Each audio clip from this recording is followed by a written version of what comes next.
Welcome. If you have found this channel, consider yourself part of an elite team that has found the most unwatched, unviewed, unsubscribed YouTube channel in all of North America. So consider yourself very lucky. I'm working on the 2012 L322 Range Rover 5-liter V8 supercharged and removing high pressure fuel pumps. I was getting a low fuel pressure as soon as I turned the car off. It immediately started dropping, got to about 100 psi in 5 minutes, whereas my only other Rovers, it actually climbs up after you turn the engine off and then stays in a pretty good positive pressure state for a while. I was actually chasing a Bank 2 cylinder 6 misfire, intermittent misfire, about 100 misfires in 40 miles. And then on Bank 2, the other cylinders 2, 4, and 8 would have like 25. So probably unrelated, but because the decay was happening and the fuel pressure, I'm gonna go ahead and replace it. The fuel pumps, obviously there's two, and I've heard different stories about whether they're in parallel or series, or whether one just feeds Bank 1, the other one feeds Bank 2. They start separate and then they join right before hitting Bank 1, the first fuel rail. So they both feed both fuel rails, so I got to replace both. Thinking that there's a check valve leak, not 100% sure. But I will admit, when I work on cars, I try not to remove things I don't have to remove. I will spend 10 times more time doing something while not having to remove something, because I'm afraid I'm going to strip something, break something, something's not going to go back in. So, for example, I've heard people have had to take off headlights, coolant reservoir, air filter box, the alternator down below, the steering suspension rack, even the manual says that, and I didn't do any of that. The only thing I took off was the wheel well, which we'll show you in a minute. And I've heard some people actually don't take the wheel well off, so I'm not 100% sure how that would work, but apparently it has. So now I will mention there's a couple of tools that I typically didn't use before, but I had to get like 16 to 20 inches of various socket extensions to get in there. And then I had to get some T30 Torx bits that were long and skinny with a little adapter on a 1/4 inch wrench. You'll need that as well. I couldn't have done it without this. Of course, here's a little adapter for the Torx bit to put it on the 1/4 inch wrench. There are you do have to start with for me anyways, the rear pump first. There's no way I could have gotten the forward pump off without taking the rear pump. I couldn't even disconnect either pump electrical connections. So until after I removed it.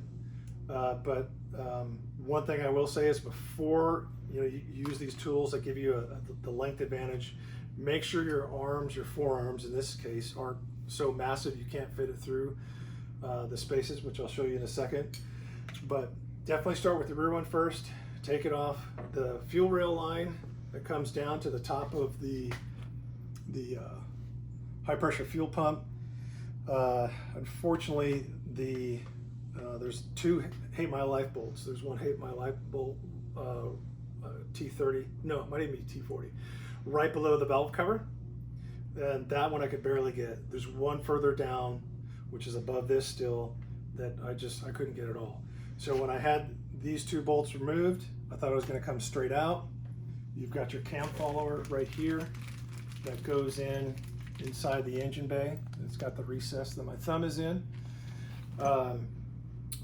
Once I got the bolts out, I could not get this top. This is on the rear one. I couldn't get the top fuel rail off, or fuel line I should say. I could get this one out pretty easily. But once I got the nut off, I could not get that off. And I struggled and struggled, and all of a sudden, for some reason, it came free. I don't know why. I did start by breaking the cover of the fuel rail pump, or excuse me, the high pressure fuel pump. I snapped those off. These are the fuel rail lines coming in here.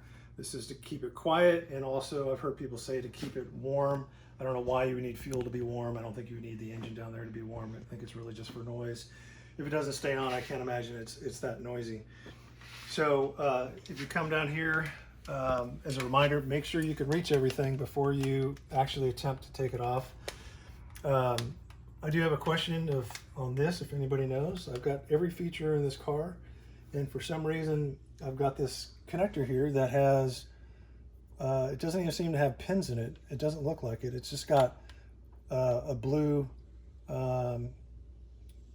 basically molded injection inside there, so I don't think it's doing anything. And then I've got this that's got a piece of tape on it, electrician tape. I don't know what that's for, so comment if you know what that is.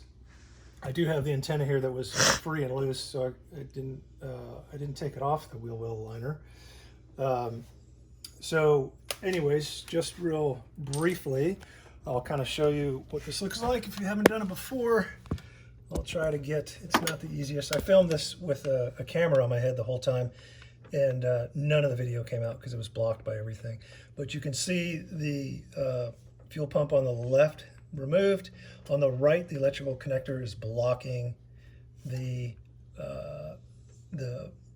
behind the fuel pump there. So horrible video, even with me just trying to do this with my hand.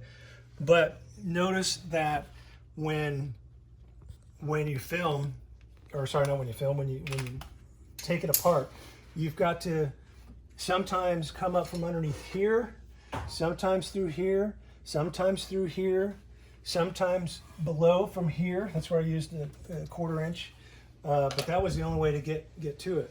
Of course, it was a little bit easier to reach the rear one with this. You have the distance, but the problem with using the, let's see if I've got, yeah, right here. The problem with using the standard T30 Torx bit on the front pump is the alternator is in the way. And when the screw is set right here, this wrench can't get in between the alternator and the high pressure fuel pump. And it's because this collar is too thick. So when you've got your extension like this, it backs it out of the way just enough so you can not compete with the alternator. So that's pretty much that. Just remember the rear one comes off first for me, and then I could get to the front one. Same thing, I could remove the electrical connection first. Putting them back on, of course, do the electrical connection on the front one first, install it, and then electrical connection on the back one and install it. So with that, that is the high pressure fuel pump recap. Main reason again why I made that is because I couldn't find this procedure on the internet. So I like to make videos for things where I wish I could have found and help me work on the Rovers, and I didn't quite have this one that I was able to find, so I'm making one. So anyways, appreciate your time.